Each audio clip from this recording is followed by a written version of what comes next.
Hello, मैं रजत नोटियाल। स्वागत है आपका डीजी रैंकिंग टॉक शो में। आज हमारे साथ आए हैं गेस्ट में अखिलेश कौशिक सर, जिनको डिजिटल मार्केटिंग का 17 साल का एक्सपीरियंस है। तो हमारे कुछ यूजर्स हैं जिन्होंने हमसे सवाल किए थे, तो मैं आज सर से ये सवाल पूछना चाहूंगा कि हमें आप बताइए। पहला सवाल है हमारा यूजर का, what is difference between SEO and digital marketing? And the first of all, Mr. Thank you, Mr. Rajat Nautiyal. And मैं आपको बताना चाहता हूँ कि search engine and digital marketing में क्या डिफरेंस है। कि एक ही देखिए कि हमारा सर्च इंजन ऑप्टिमाइजेशन मींस होता है कि हमारा कि मतलब SEO means search engine optimisation, और डिजिटल मार्केटिंग हमारा part of search engine optimisation होता है। अब लेकिन काफ़ी लोगों के दिमाग में होता है कि इन दोनों में ये हमारी सेम चीज़ें होती हैं कि या ये हमारी अलग अलग होती हैं, लेकिन ये हमारी सेम चीजें ही होती है। लेकिन हमारा सर्च इंजन ऑप्टिमाइजेशन एक मतलब डिजिटल मार्केटिंग का पार्ट होता है, और एक डिजिटल मार्केटिंग हमारा पूरा एक हमारा ओवरऑल होता है इसके, और ये हमारा part of search engine optimisation होता है। तो इन दोनों में ये डिफरेंस होता है। और सेकंड क्वेश्चन है मेरा, why is SEO important to business? अब देखिए कि हमें कोई भी सर्च इंजन ऑप्टिमाइजेशन हमारे लिए आज के टाइम में हर बिजनेस के लिए बहुत ही ज्यादा इम्पोर्टेंट है। अगर हमारा बगैर सर्च इंजन ऑप्टिमाइजेशन के कोई भी मतलब बिजनेस हमारा इंक्रीज नहीं हो सकता, और हमें अपनी ऑनलाइन विजिबिलिटी बढ़ाने के लिए सर्च इंजन ऑप्टिमाइजेशन तो हमें चाहिए ही चाहिए आज के टाइम में। नेक्स्ट क्वेश्चन है, what is the definition of bounce rate in SEO? देखिए बाउंस रेट क्या होता है कि हम जैसे कोई भी साइट में हम जैसे अपना मतलब कंटेंट लिखते हैं मेटा डिस्क्रिप्शन के नीचे, तो जब कोई भी चीज सर्च करता है, जैसे बेस्ट डिजिटल मार्केटिंग कंपनी इन नोएडा या वैशाली, तो जो हमारा डिस्क्रिप्शन जो हमारा CTR वो हमारा होता है क्लिक थ्रू रेट। तो वो हमारा क्या होता है कि जब जो चीजें अगर हम कोई भी चीज सर्च करते हैं, अगर वो हमारा गूगल पे विजिबिलिटी अगर हमारी वही दिखती है, तो वो हमारी सर्च विजिबिलिटी भी बढ़ेगी, और वो यूजर भी हमारे उस पर जाके वेबसाइट पे क्लिक करेगा। और जितना ज्यादा हमारा बाउंस रेट हमारा जितना ज्यादा होगा, उतना वो हमारे लिए मतलब पुअर वेबसाइट मानी जाएगी। वो तो जितना हमारा मतलब कम बाउंस रेट होगा, वो हमारे लिए उतना ज्यादा हमारे बिजनेस के लिए बेनिफिशियल होगा। और एक क्वेश्चन हमारे यूजर बार बार हमसे पूछते हैं कि व्हाट इज रोबोट टीएसटी? देखो रोबोट TST क्या होता है कि हमें एक मतलब फैसिलिटी प्रोवाइड करवाता है। हमें एक वो हमारा कोड होता है कि वहां से हम क्या चीज को हम किस पर्टिकुलर URL को अलाउ कर सकते हैं और किस पर्टिकुलर को हम डिस अलाउ कर सकते हैं। तो ये हमारे अपने ऊपर होता है। जैसे कुछ हमारे वेबसाइट में पेज कुछ ऐसे होते हैं कि जो कि हमें किसी को दिखानी नहीं है, सर्च इंजन को, वो सिर्फ हमारे यूजर के लिए होते हैं। लेकिन वो हमारे सर्च इंजन से हमको हाइड करना है। जैसे कि हमारा लॉगिन, जैसे कोई भी हमारे abc.com/login हो गया, तो वो हमारे यूजर को हमें दिखाने से कोई फायदा होगा नहीं। तो इसलिए हम वो अपने robot.txt के थ्रू उसको डिसअलाउ मतलब करके, तो वो हम उसको हाइड कर देते हैं, तो वो हमारे सर्च इंजन में उसकी विजिबिलिटी नहीं आएगी। And next, the most important Google ranking factor? देखो सबसे ज्यादा जो हमारे सबसे बेस्ट फैक्टर होते हैं, वो हमारा सबसे ज्यादा होता है कि हमारा मतलब कंटेंट, और एक सबसे ज्यादा सेकेंड प्रायोरिटी पे होता है कि हमारा मतलब मोबाइल पे हमारी वेबसाइट किस तरह से चलेगी हमारी। मतलब इसका मतलब ये होगा कि हमारी मतलब वेबसाइट सबसे पहले तो हमारी रिस्पॉन्सिव होनी चाहिए। अगर आपकी वेबसाइट मोबाइल पे नहीं चलेगी, तो आपके पास इतना ट्रैफिक ही नहीं आएगा। और अगर आज के टाइम में अगर आप देखेंगे, तो आपके पास में 90% जो आपके पास यूजर है, वो आपके पास मोबाइल पे है। तो मतलब मोबाइल तो सबसे बेस्ट, एक तो मतलब कंटेंट, और एक आपकी मतलब मोबाइल, और एक आपकी वेबसाइट की स्पीड। ये हमारे 3 फैक्टर ऐसे जो कि बगैर, और बाद में इसके जो बाकी और जो हमारे फैक्टर्स आते हैं, जैसे ऑन पेज ऑप्टिमाइजेशन और वो हमारे सेकेंडरी है। लेकिन फर्स्ट हमारे 3 फैक्टर हमारी वेबसाइट की स्पीड, और हमारा मतलब कंटेंट, और मोबाइल रिस्पॉन्सिव, ये सबसे ज्यादा मोस्ट इम्पोर्टेंट फैक्टर है हमारे किसी भी रैंकिंग के लिए। हमारी वेबसाइट में XML साइट मैप का क्या रोल होता है? देखो XML का मतलब होता है एक्सटेंसिव मार्कअप लैंग्वेज, ठीक है। तो इसमें क्या होता है कि हमारे, और ये क्या होता है, XML को गूगल सबसे ज्यादा मतलब क्रॉल करता है। तो अब यहाँ पे हमारे सारे पेजेस की URL हमारे एक जगह होते हैं, तो वो क्या होता है कि मतलब गूगल सबको एक साथ रीड कर लेता है। तो वो हमारे सर्च इंजन के हिसाब से वो हमारे लिए काफी बेनिफिशियल होता है। हमने अपने पिछले वीडियो में बार बार बताया कि बैकलिंक्स करिए, तो एक यूजर का एक क्वेश्चन आया है हमारे पास कि व्हाट आर बैकलिंक्स। देखो बैकलिंक्स क्या होता है कि जो मतलब लिंक्स हम किसी दूसरी वेबसाइट से लेते हैं वो हमारे बैकलिंक होते हैं। बैकलिंक्स मींस हो गया हमारे कि जैसे कि मतलब बैकलिंक हो गया इनबाउंड लिंक, और जैसे कि मतलब वन वे लिंक। तो ये क्या होता है कि हम जैसे कहीं से कोई लिंक्स लेते हैं तो वो हमारी सारे अच्छी वेबसाइट से होंगे तो वो हमारे लिए बेनिफिशियल भी होंगे। तो मतलब बैकलिंक एक मतलब प्रॉपरली क्या हुआ कि हमने किसी थर्ड पार्टी वेबसाइट से हम अपनी वेबसाइट्स के लिए लिंक ले रहे हैं, वो हमारा बैकलिंक्स होता है। लेकिन वो बैकलिंक्स हमारे लिए जब ये अच्छे होंगे कि जब हम किसी अच्छी वेबसाइट से अगर हम लेंगे। ये नहीं कि मतलब बैकलिंक्स तो काफी तरह के होते हैं, लेकिन जो आपका रिलेवेंट बैकलिंक है वही आपको हमेशा प्रिफर करना चाहिए। What is link building? कि देखो लिंक बिल्डिंग भी सेम एक तरह का देखो यही होता है कि हम जितने भी हम अपनी एक्टिविटीज करते हैं, जितनी ऑफ पेज की जैसे डायरेक्टरी समेशन, बिजनेस लिस्टिंग या आर्टिकल समेशन या ब्लॉग समेशन या मतलब न्यूज समेशन या कुछ भी हो, वो सारा आपका मतलब वो आपकी लिंक बिल्डिंग में ही आती है। और लिंक बिल्डिंग का मतलब ही यही होता है कि हम किसी थर्ड पार्टी वेबसाइट से अपनी साइट के लिए लिंक ले रहे हैं। तो वो हमारी कोई भी हमारी लिंक हो सकती है, लेकिन ज्यादा हमें प्रिफर यही करना है कि हमें जो भी हमारी अच्छी वेबसाइट्स हो, जिनकी डोमेन ऑथोरिटी अच्छी हो, जिनका और भी बाकी वो हमारे रिलीवेंट हो। ऐसा नहीं कि हमारी कोई भी कि जैसे हमारी वेबसाइट हमारी किसी की हो, जैसे कि हमारी सर्च इंजन ऑप्टिमाइजेशन की वेबसाइट है और हम लिंक ले रहे हैं किसी डेंटल की वेबसाइट से, तो वो हमारे लिए हार्मफुल होगी और वो हमें इस तरह से लेना भी नहीं चाहिए। हम जब भी लिंक बनाते हैं तो हम बनाते हैं do follow and no follow link, तो इसमें डिफरेंस क्या है do follow and no follow? हाँ देखो ये आपका बहुत अच्छा क्वेश्चन है। ये कि ये चीज सबके दिमाग में होती है कि हमें डू फॉलो और एक नो फॉलो क्यों लेने चाहिए और क्यों और क्या इसके एडवांटेज है, क्या इसके डिसएडवांटेज है। देखो डू फॉलो में मतलब बेसिकली क्या होता है कि डू फॉलो की वो हमारी कुछ लिंक्स को सर्च इंजन अलाउ करता है कि तो वो हमें वो मतलब तो वो हमारी डू फॉलो लिंक्स होती है। और कुछ होती है नो फॉलो लिंक्स होती है कि जिनको सर्च इंजन उनको मतलब वो लिंक्स को अलाउ नहीं करता है वो इनको, तो वो वाली लिंक को मतलब गूगल अपने डेटाबेस में या अपने सर्च इंजन में वो उनको दिखाएगी नहीं।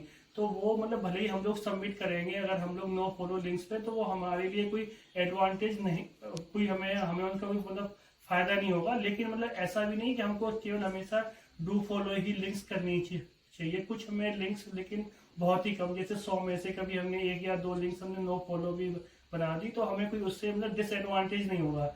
लेकिन लेकिन जैसे आपके 100 लिंक्स है और आपने 100 में से आपने कम से कम 80 लिंक्स आपने वही अगर आपने मतलब बना दी सारी नो फॉलो, तो वो आपके लिए डिसएडवांटेज होगा। तो इसलिए आप जितना ज्यादा आप मतलब प्रिफर करें तो आपके डू फॉलो लिंक्स ही आप बनाएं, तो वो आपके लिए सर्च इंजन के हिसाब से आपकी विजिबिलिटी आएगी और वो आपके लिए बेनिफिशियल भी होगा। तो हमने बात करी ये एक्सटर्नल लिंक की, तो एक यूजर का कमेंट आया है कि why is internal link important?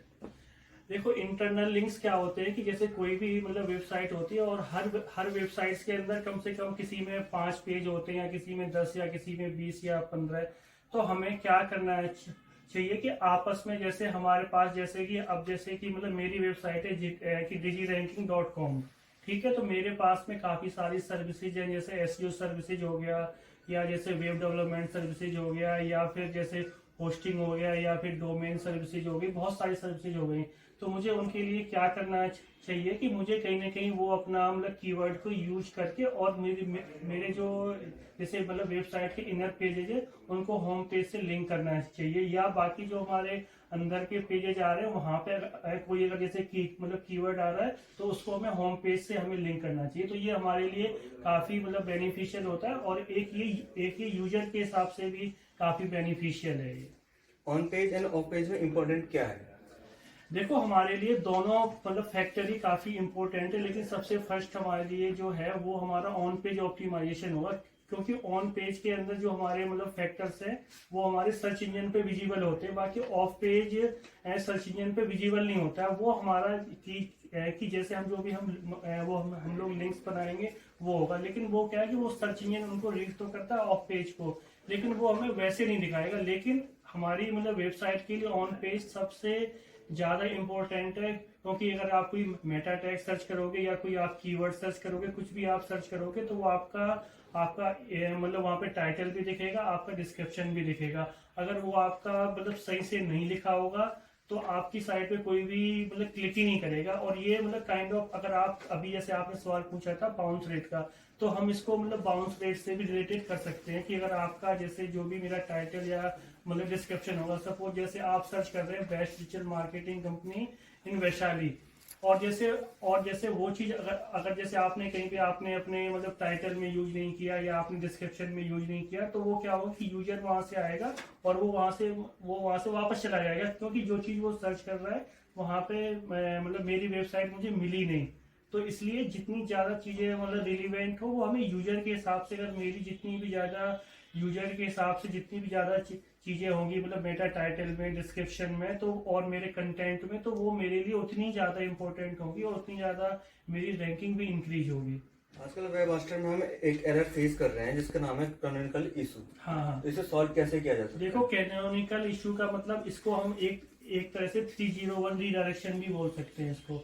तो इसमें क्या होता है कि कोई भी मतलब वेबसाइट का, जैसे कि अगर कोई जैसे वो www के साथ ही खुले या फिर विदाउट www के साथ, तो हमें केवल मतलब उसमें सर्च इंजन में बस केवल एक तरह से ही दिखाना है। हमें ये नहीं दिखाना कि कोई मेरी वेबसाइट मतलब विदाउट www भी खुल रही है और www के साथ भी खुल रही है। मतलब उस पर हमारा 301 मतलब रीडायरेक्शन होना चाहिए और वो हमेशा सर्च इंजन में एक ही तरह से वो हमारी ओपन होनी चाहिए, या तो मतलब www के साथ में या फिर विदाउट www के साथ में। तो क्या होगा कि वो गूगल उसे एक ही तरह से रीड करेगा। अगर हम उसे मतलब बार बार अगर हम जैसे अलग अलग तरह से मतलब होंगे तो वो गूगल भी मतलब कंफ्यूज हो जाएगा। स्पाइडर जो उसके ऊपर आएगा क्राउलर, तो वो मतलब ये भी सोचेगा कि ये हमारी अलग अलग दो वेबसाइट्स है, तो इससे हमारे लिए काफी डिसएडवांटेज भी हो सकते हैं।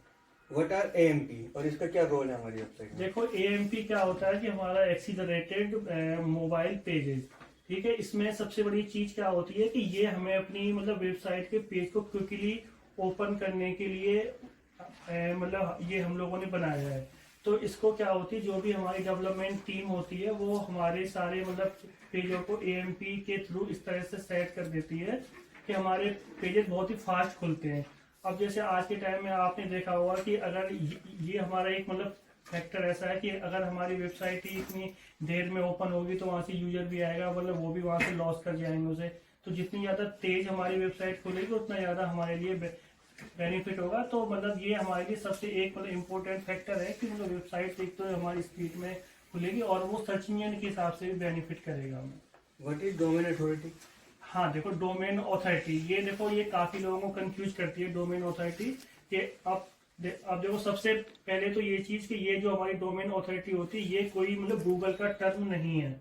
नंबर एक बात, जैसे काफी लोग ये समझते हैं कि डोमेन ऑथोरिटी ये गूगल का बनाया हुआ है, लेकिन नहीं, ये हमारा एसईओ मोज के हिसाब से डोमेन ऑथोरिटी होती है। और ये केवल डोमेन ऑथोरिटी एसईओ मोज का खुद के अपने उसका जो मतलब सॉफ्टवेयर उसके हिसाब से ही बनाई गई है। तो इसलिए ऐसा नहीं कि अगर हमारी डोमेन ऑथोरिटी अच्छी नहीं होगी तो हमारी रैंकिंग अच्छी नहीं आएगी या मतलब नहीं आएगी। तो हम इसको डोमेन ऑथोरिटी कंसीडर हम मतलब कर सकते हैं, लेकिन मतलब ये भी नहीं है कि हमें केवल डोमेन ऑथोरिटी के जिसकी केवल मतलब 60 रैंक है या 70 रैंक है या जैसे मतलब 40 या मतलब 50 उसी से हमें लिंक्स लेना है। तो ये कोई जरूरी नहीं होता, हमें लिंक्स लेना है तो, लेकिन मतलब ये भी नहीं कि हमें जैसे किसी का मतलब कि जैसे 20 डोमेन ऑथोरिटी है तो उससे नहीं ले सकते। तो लेकिन ये है कि डोमेन ऑथोरिटी एक मतलब फैक्टर है, उसे हम मतलब कंसीडर कर सकते हैं, लेकिन कोई वो नेसेसरी पार्ट नहीं है कि उसे हमें कंसीडर करना ही है उसे। What is keyword mapping? देखो कीवर्ड मैपिंग क्या होती है, बेसिकली ये चीज मतलब काफी लोग नहीं करते हैं इस चीज को। कि जैसे मेरे पास कोई भी मेरी जैसे मतलब वेबसाइट है जैसे luxury.com.au है, ठीक है। अब मेरे पास वहां पे जैसे मेरे पास कीवर्ड है जैसे कि luxury car hire in Melbourne.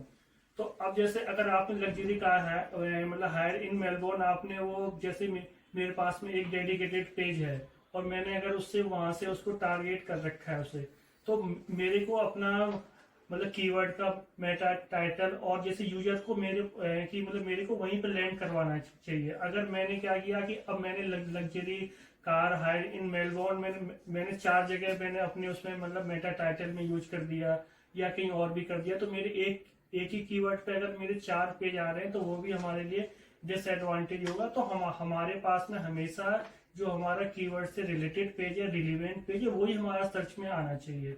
तो उससे क्या होगा कि वो यूजर के हिसाब से भी अच्छा है, वो सर्च इंजन के हिसाब से भी अच्छा है, और हमारे बिजनेस के हिसाब से भी अच्छा है। हमारे यूजर्स के मन में घूम रहा है, एंकर टैग्स होता है जिसमें हम लिंक्स बनाते हैं। हाँ हाँ, तो वो एंकर टैग्स एसईओ के लिए इम्पोर्टेंट है कि या वो काम करता है या नहीं करता है? कि देखो, अब ये देखो एंकर टेक्स्ट क्या होता है कि देखो एंकर टेक्स्ट को हम ऑन पेज में भी यूज करते हैं और ऑफ पेज में भी यूज करते हैं। क्योंकि अगर देखो आपने देखा होगा कि हम मतलब वेबसाइट में हम कोई भी जैसे कहीं भी हम मतलब बोल्ड करके या उस पर जैसे हम जैसे वहां पे एंकर टेक्स्ट लगाते हैं ना, तो वो क्या करता है कि उस मतलब पर्टिकुलर कीवर्ड पे क्लिक करके हम किसी दूसरे पेज पे चले जाते हैं, या फिर पर्टिकुलर हम जैसे क्या पता कि हम अपने को मतलब नीचे भी जैसे जो उसका मतलब फुटर सेक्शन होता है वहां से भी लिंक कर सकते हैं किसी को, या फिर हमारा कोई अदर पेज होता है, इनर पेज होता है, उस पर भी हम उसको ले जाते हैं। तो इसका मतलब बेनिफिशियल हमारे लिए मतलब एंकर टेक्स्ट का यही है कि हम अगर जैसे उस पर्टिकुलर कीवर्ड पे लिंक वो मतलब क्या नाम है मतलब क्लिक करेंगे तो वो हमें किसी दूसरे पेज पे वो हमें ले जाएगा। और ये क्या होता है ना कि गूगल में जितने भी एंकर टेक्स्ट होते हैं ये तो क्या नाम है हमारा ऑफ पेज के लिए हो गया, और ये हमारा ऑन पेज के हिसाब से जैसे मैंने कि जैसे कहीं भी मैंने मतलब वेबसाइट में कीवर्ड यूज करके और मतलब काफी सारे मैंने वहाँ पे जो भी मेरे एंकर टेक्स्ट होंगे वो मैंने लगा दिए। और बाकी ऑफ पेज में क्या होता है, हम कोई भी अपनी एक्टिविटी करते हैं जैसे आर्टिकल करते हैं या बिजनेस लिस्टिंग करते हैं या कुछ भी करते हैं, तो हम मतलब वहां पे भी अपना किसी न किसी कीवर्ड्स पे लिंक हम लगाते हैं, तो वो भी हमारा काइंड ऑफ एंकर टेक्स्ट ही होता है। Thank you sir, thank you sir, Thank you so much. Thank you. आपने इतनी अच्छी इन्फॉर्मेशन हमारे यूजर्स को शेयर करी है। लगता है आपको सारे आंसर आपको अब मिल ही चुके होंगे, और इसी तरह आप हमारे साथ जुड़े रहिए, और आपको हम आगे भी आपके जो भी क्वेश्चन है हम आपके तक पहुंचाएंगे। Thank you DG ranking IT service. Thank you.